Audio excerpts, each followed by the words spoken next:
Magandang araw po sa inyong lahat and welcome back to my channel. House panel invites VP Sara Añu to budget use inquiry. The House Good Government and Public Accountability Committee has invited Vice President Sara Duterte to its November 20 inquiry on the budget use of her office as well as that of the Department of Education during her tenure as its secretary. The Vice President personally received the invitation at the sidelines of the House Quadcom investigation on the drug war deaths during the administration of her father, former President Rodrigo Duterte. She affixed her signature on the same document when she received it. The Vice President showed up before the Quadcom while her father was answering queries on the drug war fielded by lawmakers. The committee requests your attendance on November 20, 2024 at 10 a.m. in the People's Center at the House of Representatives, Quezon City.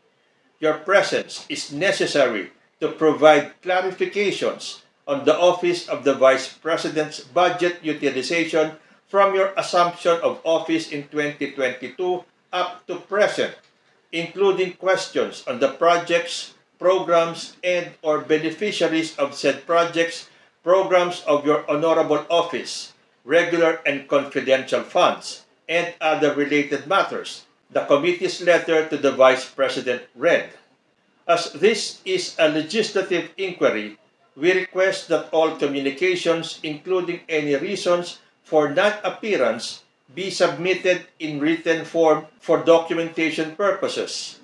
Please confirm your attendance to ensure proper arrangements for your participation." Yan po ay bukas gaganapin, yung November 20 inquiry sa budget use ng opisina ng Department of Education. Balita pa rin sa GMA News, VP Sara Duterte won't attend November 20 House Panel Inquiry on Budget Use. So, aasahan pa ba natin na a-attend si Sara Duterte? Ito na nga, sinabi niya na hindi siya a-attend. Tigas talaga ni Sara Duterte, no?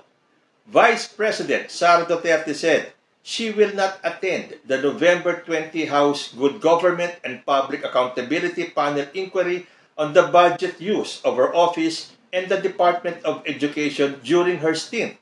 Duterte said it was a waste of her time and she will instead submit an affidavit to explain herself. Sabi ni VP Sara, inimbita nila ako nung una. Pumunta ako. Umupo ako ron. Hindi naman nila ako tinanong. Nakaupo lang ako. Nasasayang ang oras ko. Kaya nagpaalam ako kung pwede ako umalis at pinayagan naman nila ako.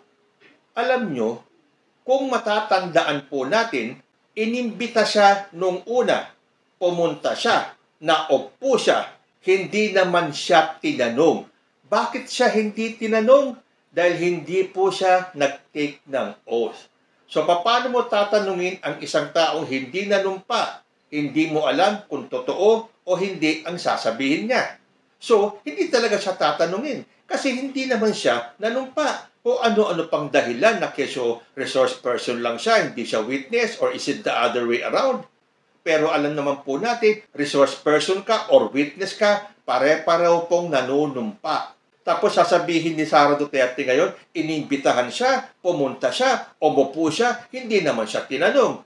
Eh kung nanumpa ka, siguradong barrage of questions ang aabutin mo. Eh hindi eh. Sinadya mong hindi manumpa dahil alam mo malamang na hindi ka tatanungin because you are not under oath. Huwag nang lokohin ang taong bayan, Sara Duterte. Itong dahilan mo, sinabi mo, inimbita ka, pumunta ka, naupo ka, hindi ka naman tinanong. So, nagpaalam ka na lang. Hindi kompleto itong statement mo. Dapat kinumpleto mo. Inimbita ka, nagpunta ka, umupo ka, hindi ka nag-take ng oath, so natural, hindi ka tatanungin. Tuloy pa niya, so hindi ko alam kung bakit inimbita nila ako. Hindi naman nila ako binigyan ng mga tanong, pero hindi ako a-attend sa hearings nilang susunod.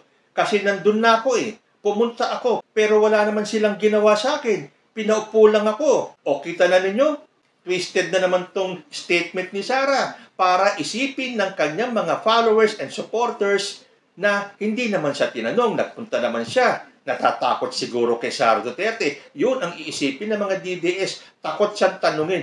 Subukan niyang manumpa. Kundi matulad siya sa tatay niyang si former President. Talagang hindi siya titigilan ng tanong dahil maraming gustong malaman ang Quadcom at maraming gustong malaman ang taong bayan.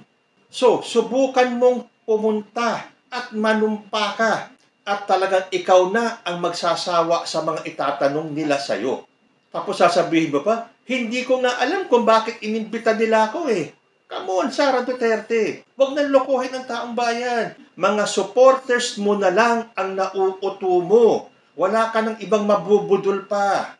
So ano ang reaction ng House nung sinabi ni Sara na hindi siya dadalo bukas sa hearing? Sabi po dito, House leaders Islam VP Duterte for plan to skip probe.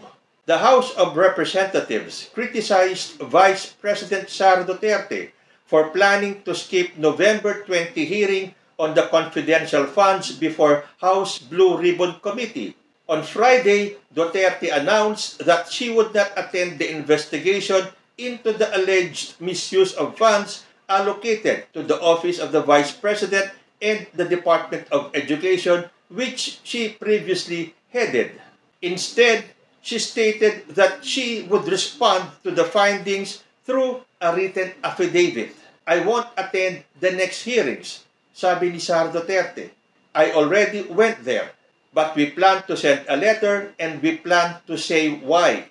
And then I plan as well to submit an affidavit about the confidential funds since the affidavit is done under oath. House Assistant Majority Leader and Zambales Representative Jay Congcon described Duterte's move as a deliberate evasion of accountability. At yan po ang katotohanan. Umiiwas si Sara Duterte, deliberately evading accountability. Hanggang kailan ka iiwas, Sara Duterte? Naghihintay ang taong bayan sa paliwanag mo. Tama na ipapreskon mo. Imbis na magpapreskon ka na hindi ka naman under oath, humarap ka sa Quadcom hearings. Tularan mo ang ama mo o natatakot kang matulad kay former President na dahil sa kanyang mga pinagsasasabi sa mga hearings, siya na mismo ang humukay ng kanyang libingan. Inilaglag niya ang sarili niya. Dahil sigurado ako, once na ikaw ay umattend sa Quadcom hearing, siguradong maraming mapipiga ang mga kongresista sa iyo. Paikot-ikutin lang nila ang mga tanong, siguradong mahuhulog ka sa bitag. Bakit? Dahil unang-una, hindi mo kakayanin makipagsabayan ng debate sa mga kongresista natin. Real talk lang po yan. Kaya ayaw humarap ni Sara Duterte dahil siya po ay natatakot malaman ng buong bayan na wala pala siyang kakayahan makipagbalitakdakan.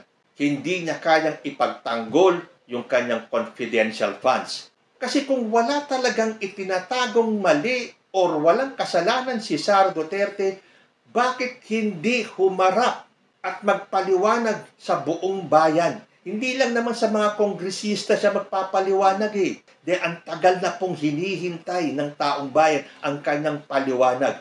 Pero sa ginagawa niyang deliberately evading accountability, nagkakaisa ang taong bayan na may itinatago si Sara Duterte. Hindi po maiaalis sa taong bayan yan. Dahil ikaw, the second highest official of the land, pinagdududahan, inaakusahan kung saan ginamit ang pera ng bayan. Bakit hindi mo maipaliwanag? Ngayon, magpapadala ka na lang ng affidavit dahil ito naman ay under oath din. Hindi mo na mabibilog, hindi mo na maloloko, hindi mo na mabubudol ang taong bayan. No wonder, nung panahon ng kampanya ng 2022 elections, nakita ba natin ni minsan na umattend si Sara Duterte ng mga vice presidential debates? Not even once. Why? Ngayon, lumalabas tuloy ang totoong dahilan. Takot si Sara makipagdebate dahil malalaman ng taong bayan na hindi pala kaya ng kanyang kaisipan na makipagdebate, na magpaliwanag, na ipagtanggol ang kanyang mga proyekto, ang kanyang plataforma, at hindi niya kayang makipagdebatihan sa ibang mga vice presidential candidate. Kaya kung ano-anong dahilan na lang ang kanyang ginawa para makaiwas sa mga debate noong election time na yun. So, maaalis ba natin sa taong bayan na yun din ang iisipin? Na kaya siya umiiwas makipag-meeting sa Quadcom dahil lalabas ang katotohanan na hindi niya kaya makipagdebatihan sa mga kongresista at malalaman na wala siyang kakayahan maging pinuno ng bansang ito. Sabi pa ng mga kongresista sa sinabi ni Sara na magpapadala na lang siya ng affidavit. Walang masama sa affidavit, pero ang problema ay yung budol style niya. Sinasabing hindi siya inimbitahan, pero ngayong may pagkakataon siyang dinawi ng issue, ayaw niyang humarap. Kung walang itinatago, bakit hindi kayang sagutin ng harapan ang tanong ng Kongreso at ng taong bayan? Di ba? As simple as that. Dahil ang pagharap sa Quadcom at sa mga kongresista na representante ng taong bayan ay pagharap sa bawat Pilipino. The same sentiment was echoed by House Deputy Majority Leader and La Union Representative Paulo Ortega V, saying that the affidavit submission was simply a tactic to avoid scrutiny.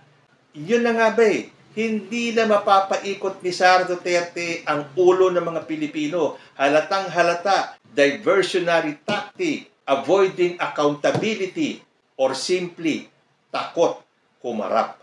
Narito pa yung ilan sa mga dahilan ni Sara Duterte para pagtakpan yung kanyang takot na humarap sa Quadcom. Sabi rito, Sara Duterte no longer expects fairness from House.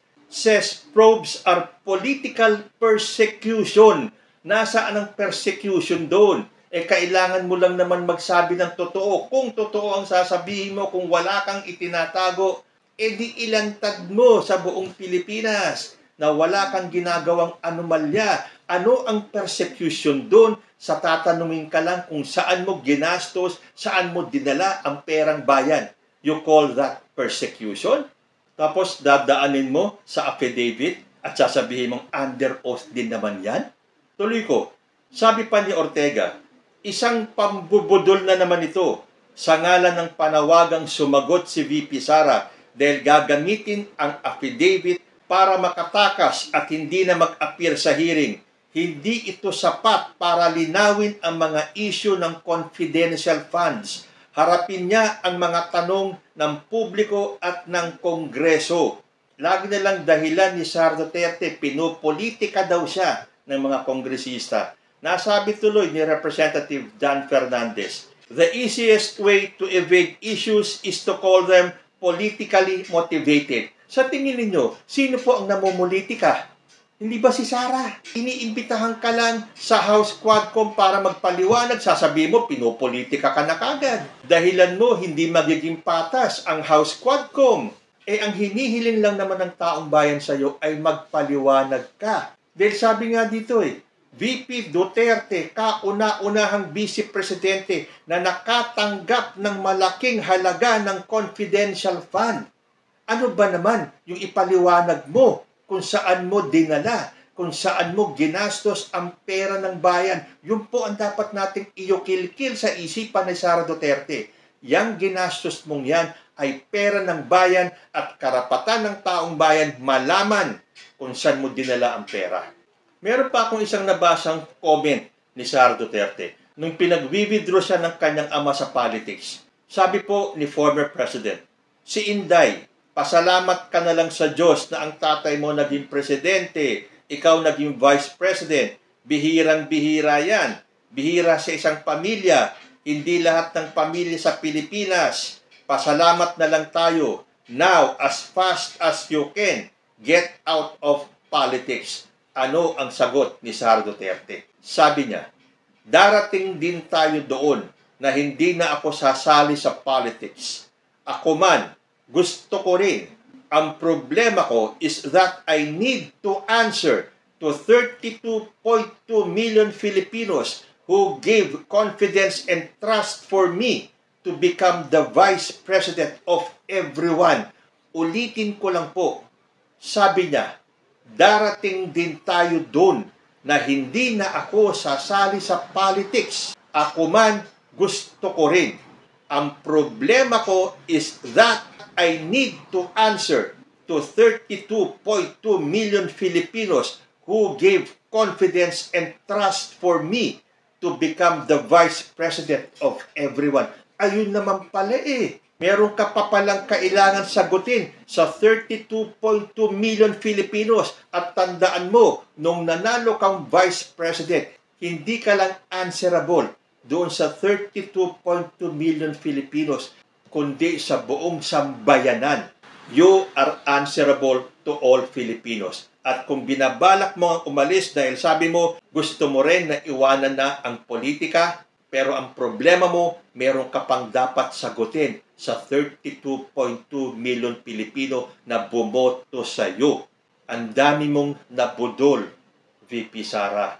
Kung ito nasasabi mong, you still have to answer to those who voted for you, ano ang dahilan kung bakit umiiwas kang umarap sa Quadcom at sagutin ang tanong ng taong bayan? Hindi ba conflicting itong sinasabi mo? If you are truly answerable to the Filipino people, umattend ka sa House hearing at ilabas mo ang side mo dahil naghihintay makinig sa iyo ang sambayanang Pilipino. Hanggat umiiwas ka, huwag mong asahan na maniniwala ang taong bayan sa mga paeklat mo, sa mga dahilan mo, at sa mga paglilihis mo na mga issue para lang palabasin na pine-persecute ka at walang fairness sa House Quadcom. Ipakita mo sa iyong 32.2 million voters na siguradong ngayon ay wala na sa kalahatian dahil marami na ang nag-withdraw ng suporta sa iyo, lalo na yung mga Marcos loyalists na nabudol na binoto ka lang dahil ikaw ay katandem ni President Bongbong Marcos. Real talk lang po tayo. Kayo po, ano ang masasabi ninyo? Comment lang po down below at magbabalik ang usapang Tito Man, Diyos ti Agnina.